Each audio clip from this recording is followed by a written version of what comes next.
A nossa equipe preparou uma matéria, então, sobre terapias comportamentais.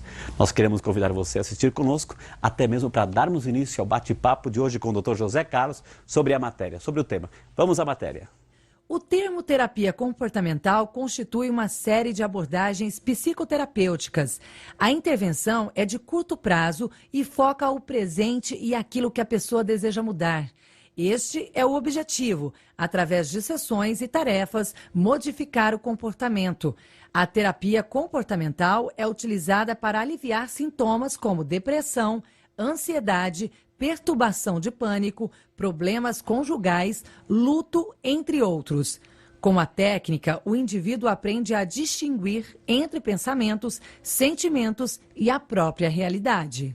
E conforme anunciamos na abertura do nosso programa, já se encontra aqui nos estúdios do nosso programa Saúde e Fé, o Dr. José Carlos Carturan. Ele é especialista em medicina comportamental pela Universidade Federal de São Paulo, Escola Paulista de Medicina, cirurgião dentista, já fez especialização por esse mundão afora, Londres e Companhia Limitada, e ele é diretor da Eleven Desenvolvimento Humano. Aceitou o nosso convite, está aqui hoje para falar sobre terapias comportamentais no tratamento das doenças. Dr. José Carlos, seja muito bem-vindo. Eu tenho certeza que quem está em casa está aumentando o volume do televisor para não perder nenhuma de suas explicações. Seja muito bem-vindo, doutor. Eu agradeço muito o convite, Frei, será um prazer estar aqui com os seus telespectadores.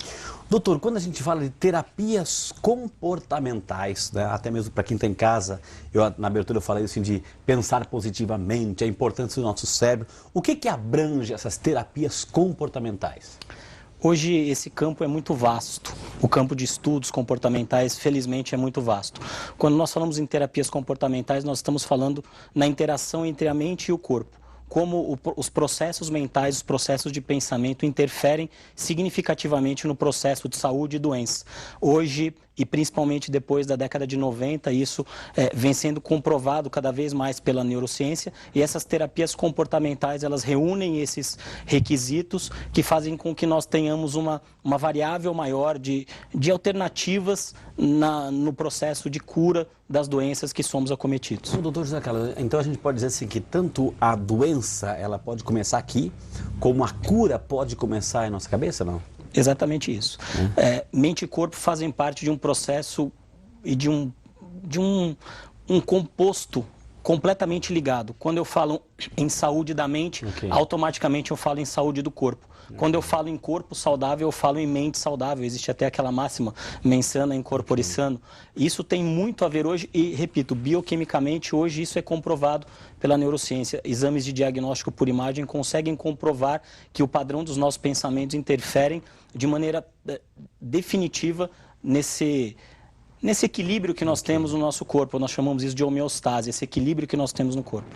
Ô, doutor José Carlos, uma vez eu estava lendo um artigo que estava falando justamente assim, que existe, eu vou chamar de 4 andares, né, 4 pilares, assim, mas um processo. Primeiro, a parte física, todos nós estamos nesse mundo, inseridos nesse mundo, a parte física. Depois, a parte biológica, da parte física e a parte biológica. Isso é comum para os seres humanos e para todos os animais vivos. Claro. Mas já começa a diferenciar o ser humano, que além da biológica, tem essa parte psíquica e depois a parte espiritual. Quer dizer que esse processo é correto na compreensão também desses estágios do ser humano ou não? Corretíssimo. Tanto que quando nós falamos nessa interação, esse processo da psique consciente, inconsciente, subconsciente, que é uma terminologia um pouco mais conhecida pelas pessoas, ela está diretamente ligada a tudo isso. E o ser humano, ele tem essas porções mais definidas e por isso essa complexidade toda nesses processos que nós temos no dia a dia e que fazem parte tanto da nossa vida profissional, como o estresse no trabalho, a ansiedade, aquela busca incessante por aquilo que nós queremos na vida, como também pelas doenças que chegam a nós. Eu vou colocar uma situação, doutor, assim, por exemplo, a pessoa foi no médico, né? Ela recebeu a notícia que, né, daquela doença, pode ser uma doença menos grave, uma doença mais grave, pode ser um câncer, pode ser um tumor, pode ser um problema de coração, enfim.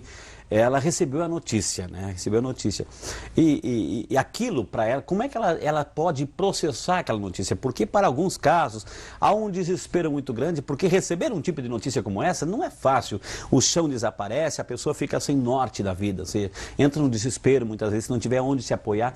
Como é que o nosso cérebro começa a reagir quando recebe, por exemplo, uma notícia de uma gravidade, de uma doença, por exemplo? Como é que a gente recebe e como é que a gente tem que, a partir daquele momento, direcionar as nossas energias para começar a combater a doença? A pergunta foi extremamente oportuna pelo seguinte: há uma máxima na área de saúde, e como o senhor disse, eu sou cirurgião dentista de formação.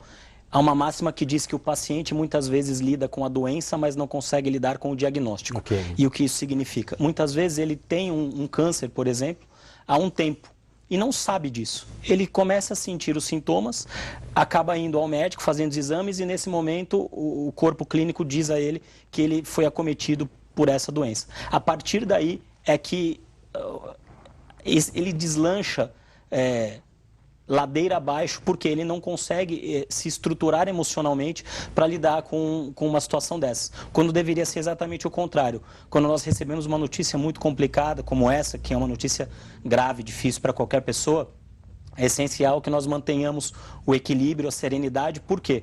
Quando nós somos tomados por ansiedade, por pessimismo, já se comprova hoje que o nosso sistema imunológico ele tem um decréscimo significativo. E quando eu falo isso, estou falando em contagem de células. Foram feitos estudos que colocaram uma pessoa num estado de tranquilidade e fizeram um exame de sangue e contaram as células de defesa dessa pessoa, leucócitos, linfócitos, mastócitos, e aferiram o resultado. Passados alguns minutos, colocaram essa pessoa numa situação de estresse, como, por exemplo, fizeram uma ligação falsa, dizendo que havia acontecido alguma coisa com alguém da família, que era rapto, um assalto, exatamente, sequestro, uma coisa desagradável. Automaticamente pegaram essa pessoa e aferiram novamente, fizeram uma nova coleta do sangue e houve uma diferença de cerca de 30% a menos de células de defesa. Então, esse processo todo interfere de maneira decisiva na hora de um tratamento a médio e longo prazo. Viu, gente, hoje o assunto é tão interessante, muito interessante, na verdade, a importância do nosso cérebro também nesse combate das enfermidades, a importância desse equilíbrio. Aliás, a nossa amiga Maria Laura, que ela é de Jequié, na Bahia. Obrigado, dona Maria Laura, um beijo para a senhora, para a sua família. Ela está perguntando como é o funcionamento do cérebro humano quando surgem os pensamentos, as emoções e os comportamentos. O que o senhor poderia responder para Maria Laura e para todos nós que também estamos curiosos? Então? Pois é, dona Maria. Essa é uma grande questão. O que a neurociência mais estuda hoje é exatamente esse processamento cerebral. Quando nós temos uma notícia, o nosso cérebro começa a processar de qual maneira? Ele recebe isso, interpreta essa notícia de acordo com aquilo que nós pensamos do mundo, as nossas crenças pessoais, os nossos valores, a nossa fé, a maneira como nós, por experiências familiares, experiências pregressas, lidamos com esse tipo de notícia, e em cima disso é desencadeado toda uma reação bioquímica que vai nos dizer como o corpo responde. Para que nós consigamos dar os dois exemplos, se a pessoa recebe uma notícia, dona Maria, e consegue absorver isso de maneira tranquila e serena, a tendência é que bioquimicamente o corpo dela esteja preparado para lidar com aquilo. Do contrário, imediatamente é desencadeada uma reação de estresse, de ansiedade, e isso, além de diminuir as defesas do organismo, torna a pessoa um pouco mais ainda susceptível a outros malefícios que podem surgir com base naquilo que ela recebeu. Você que está chegando agora, nós estamos no programa Saúde e Fé e hoje estamos conversando com o Dr. José Carlos Carturan. Ele é especialista em medicina comportamental, diretor também da Eleven Desenvolvimento Humano. Doutor, aqui o nosso amigo Paulo, que é de Fortaleza, no Ceará, obrigado, Paulo, pelo carinho, ele quer saber assim, o cérebro masculino é diferente do feminino? E a pergunta assim, como é que funciona o cérebro do homem e o cérebro da mulher? É a mesma coisa? Na arte, claro, do funcionamento, enfim, né? Como é que a gente pode entender essa pergunta que o Paulo e todos nós queremos saber, doutor? Legal essa pergunta, bem interessante. Paulo, tem muito folclore acerca disso, se o cérebro do homem é diferente do cérebro da mulher. Mas hoje já se comprova que há sim algumas diferenças. A mulher ela consegue lidar com os dois hemisférios de maneira mais ampla. Ela consegue uma comunicação entre o hemisfério esquerdo, que é responsável pelos nossos pensamentos mais analíticos, mais racionais, e o hemisfério direito, que é responsável pelos nossos pensamentos mais abstratos, emocionais, subjetivos. Por meio de uma estrutura, só para que as pessoas saibam o nome, chamada corpo caloso. São feixes de nervos que fazem com que a mulher, que são mais desenvolvidos nas mulheres e que fazem com que a mulher tenha uma amplitude maior no raciocínio. Em contrapartida, os homens têm um raciocínio objetivo um pouco mais desenvolvido do que as mulheres. As mulheres decidem um pouco mais subjetivamente com base na emoção e na razão, enquanto os homens tendem, isso é uma tendência, não é uma regra, eles tendem a ser mais objetivos e mais lineares nas decisões. E também aquilo que se diz no folclore não é irreal. As mulheres têm uma área cerebral chamada área de Broca, que é situada aqui, que é a área da fala, que é uma área mais desenvolvida que nos homens, por isso que boa parte das mulheres acaba se comunicando de modo verbal mais Ele está sendo amplamente simpático para dizer que a mulher fala mais. Mas hoje a neurociência comprova, pelo menos ela já tem isso a favor. Uma vez, até mesmo assim, para exemplificar, o senhor acabou de falar brilhantemente, uma vez eu li uma reportagem, vi uma palestra também, disse que o homem é mais objetivo, a mulher mais subjetiva. E que o cérebro do homem, a cabeça do homem, funciona assim como um grande armário com várias caixinhas, enfim, e ele pega um tema por vez, assim. Então, se a mulher, ó, isso é uma dica para você, mulher, assim, como é que funciona a cabeça do homem, né? Então, se um dia você vai chegar pro seu marido assim, meu marido, eu tenho um montão de assunto para falar com você, ferrou. Porque o homem, ele só abre uma caixinha por vez lá no cérebro e vai discutir aquele assunto. Ele não está disposto a abrir várias caixinhas ao mesmo tempo e discutir vários assuntos. Então, já a mulher já é diferente. Parece assim que é um emaranhado de fios entrelaçados, desencapados em curto-circuito e que fala vários assuntos ao mesmo tempo, não se perde nos assuntos. Eu tiro isso para minha casa, doutor. Às vezes está lá minha mãe e minha irmã conversando lá num canto, um tema, tem outro pessoal lá no outro canto, elas estão conversando um assunto e de repente estão ouvindo o que está lá, interferem naquele assunto e continuam o assunto. É um pouco, lenda isso ou é uma realidade, doutor? Isso também é uma realidade. Nós precisamos sempre, Frei, tomar cuidado para não rotularmos isso, não é? É claro que há exceções, claro, mas a tendência é exatamente essa. Quando nós falamos nesse processador multi que a mulher tem, isso vem da evolução.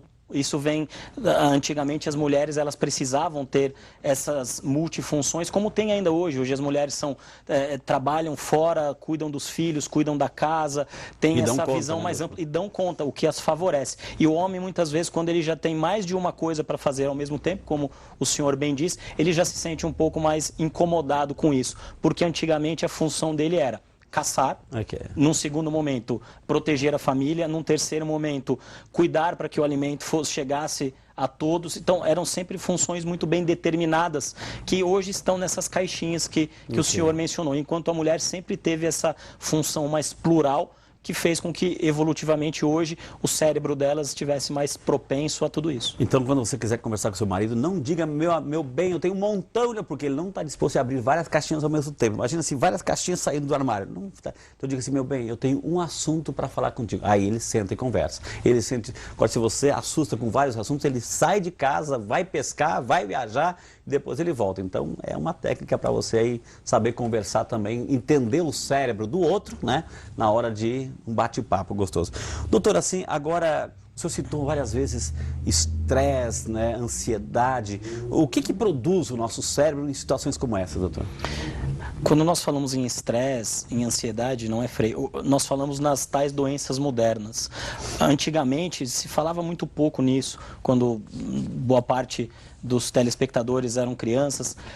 Se falava muito pouco em estresse, ansiedade, em depressão, em síndrome do pânico. Eram coisas que não faziam parte do nosso cotidiano. Essa vida mais acelerada, mais agitada, principalmente nas grandes cidades, acaba fazendo isso. E acaba desencadeando uma série de respostas, reflexas até do nosso organismo, que fazem com que a médio e longo prazo isso culmine, isso se direcione a uma gama muito grande de problemas de saúde, como infarto, como acidente vascular cerebral, hipertensão, diabetes, tudo isso é gerado por um descompasso, um desequilíbrio dentro do nosso sistema, visto que são doenças que na maioria das vezes não são causadas por vírus, fungos, bactérias. Essas doenças são causadas por desequilíbrio nesse processo que nós temos interno de como lidar com essas situações, de equilíbrio mente e corpo. Por quê? Eu tenho, por exemplo, a violência urbana. É uma realidade em qualquer cidade. Como eu lido com isso? Eu fico paranoico com isso ou fico precavido? A uma distância. Se eu fico precavido, eu fico seguro para proteger a mim e a minha família. Se eu fico paranoico, começa a rodar um programa, não é, que faz com que isso interfira de modo corriqueiro. Do pânico, não sai de casa. Exatamente. Isso se torna algo que é normal e necessário, que é essa prudência, essa segurança, a algo patológico, que é algo que foge de uma normalidade e parte por um processo que mais atrapalha a pessoa do que ajuda, porque ela fica com medo de sair de casa, ou ela vai verificar 10, 12 vezes se trancou a porta ou não e desenvolve um transtorno obsessivo compulsivo. E assim sucessivamente. A nossa amiga Ana Elisa, de Braúna, lá em Minas Gerais, ela está falando assim, doutor, o que é hipnose clínica, né? Ou seja, a hipnose, a gente primeiro tirar o preconceito, tabus, isso tudo assim. O que é uma hipnose e quando ela é clinicamente aplicável, doutor? É a nossa amiga Ana Elisa. Legal. Ana, muito legal e interessante a sua pergunta, porque a hipnose é um tema sempre bastante controverso, não é?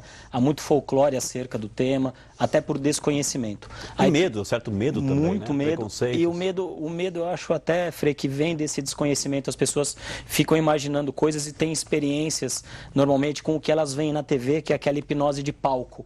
É uma hipnose que a gente chama de show. Mas a hipnose é uma ótima ferramenta clínica no auxílio. É uma terapia complementar no auxílio de vários distúrbios. Hoje já se comprovam... Por exemplo, doutor? Fobias, ansiedade. É tentar, através da hipnose, ir na raiz, lá na origem daquele problema, doutor? Correto. Existem dois tipos de hipnose. Existe a hipnose clássica, que é uma hipnose mais antiga, é uma metodologia um pouco mais antiga, que ela é bastante, como eu diria, investigativa. Então ela vai até a raiz do problema e tenta...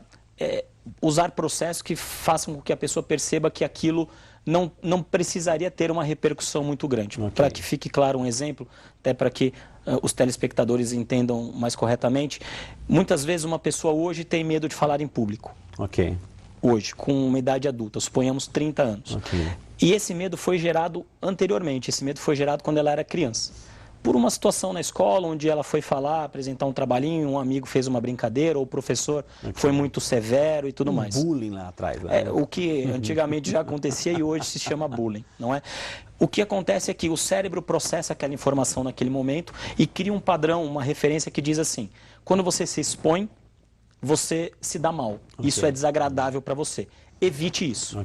Daí por diante ela começa a evitar isso e vai reforçando cada vez mais esse padrão.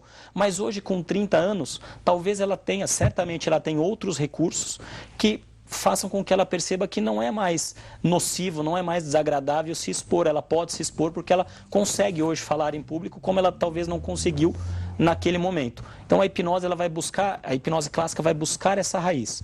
Enquanto outro tipo de hipnose, que é a hipnose ericksoniana, que nós chamamos de hipnose moderna, ela vai buscar a solução do problema. Ela não quer dizer e nem buscar essencialmente o que houve. Ela quer dizer o seguinte para o paciente: existe uma possibilidade, existe uma maneira de reverter isso por meio de desenvolvimento de novos recursos e novas capacidades. E é nisso que ela foca. Doutor, o senhor é especialista em comportamento, né? Nós somos todos os dias bombardeados por tendências, enfim. E o povo brasileiro, né, ele é muito suscetível a influências dos meios de comunicação, principalmente novelas. E aí, se aquela atriz, se aquele ator usa determinado produto ou roupa, todo mundo quer usar. Entende? Como é que a gente pode entender, até mesmo ter essa consciência de que o marketing feito em cima daquele produto que altera o nosso comportamento, cria aquela necessidade para o nosso comportamento, que muitas vezes torna-se doentio, né? Que pode prejudicar, inclusive, aquilo não é daquela criança, não pertence, né, à cultura, enfim, mas está lá empurrando porque o marketing está influenciando. Como é que a gente pode entender e se livrar disso, doutor? Entender é um pouco mais simples, se livrar é um pouquinho mais difícil, justamente pelo bombardeio que nós sofremos, não é? Hoje, as empresas que trabalham as grandes marcas no que diz respeito ao marketing, elas fazem exatamente isso. Elas estudam o comportamento do consumidor e fazem com que os produtos e as propagandas, as embalagens sejam desenvolvidas para atrair esse consumidor. Associam isso a grandes nomes, pessoas famosas, a grandes veículos de comunicação, e jogam essa informação de uma tal forma que as pessoas elas começam a não saber mais a diferença entre o que elas querem e o que elas precisam. E elas passam a achar que precisam coisas que elas, na verdade, querem. Tem coisas que as pessoas compram que, na realidade, elas não precisam, elas simplesmente querem. É um querer, não é um necessitar, um precisar. E por que isso? Onde que eles pegam esse atalho nosso? É um outro atalho, eu falo atalho porque é um sistema do nosso cérebro chamado sistema de recompensa. É isso que faz, por exemplo, com que muitas vezes uma pessoa ela vá até uma loja, compre um determinado produto, um sapato, uma bolsa, um videogame, e ela se sinta ali inundada por uma onda de satisfação, porque o cérebro despeja na corrente sanguínea e no próprio cérebro substâncias como serotonina, dopamina. Sabendo disso, o que eles fazem? Eles vinculam essas propagandas para que as pessoas sejam impelidas, imbuídas de comprar esse produto e se sentirem satisfeitas, ainda que momentaneamente, porque muitas vezes elas se sentem satisfeitas naquele momento e a fatura do cartão demora 12 vezes para cair. E depois da segunda elas falam, meu Deus, o que eu fui fazer? Eu não precisava disso. Mas no dia seguinte ela já tem um outro produto que tal atriz está usando, eu preciso. E isso torna um círculo vicioso. Doutor, eu queria voltar nessa questão porque tudo isso nos trata de doenças, pode ser não só física, mas que escravizam de outro jeito, né? Agora, como é que assim, a terapia comportamental, enfim, pode ajudar uma pessoa que está, por exemplo, se tratando de recuperação de um câncer, por exemplo, está fazendo sessão de quimioterapia, já é a química, de uma radioterapia. Como é que essa terapia comportamental pode ajudar essa pessoa que está se tratando? Porque de repente ela vê lá, ela vai passar por essa sessão, é desagradável, às vezes ela não sente tantas melhoras. Como é que ela pode potencializar o seu cérebro para ajudar nesse processo de recuperação interior, doutor? Legal. É importante nós frisarmos, Frei, que hoje já os grandes centros de saúde do país, e eu cito alguns em São Paulo, como o Hospital das Clínicas, o Hospital Albert Einstein, o Sírio-Libanês, eles possuem grupos específicos de estudos da dor e de recuperação, principalmente de pacientes oncológicos, que foi um assunto que nós já abordamos aqui. O que eles fazem? Eles dão um suporte para que esse paciente comece a mudar o seu padrão de pensamentos, porque funciona da seguinte maneira: eu mudo o meu padrão de pensamentos, eu mudo o meu componente emocional. As minhas emoções normalmente vêm dos meus pensamentos. Se eu penso numa pessoa que eu não gosto, emocionalmente isso já interfere no meu corpo. Se eu penso numa pessoa que eu gosto, isso interfere de outra maneira.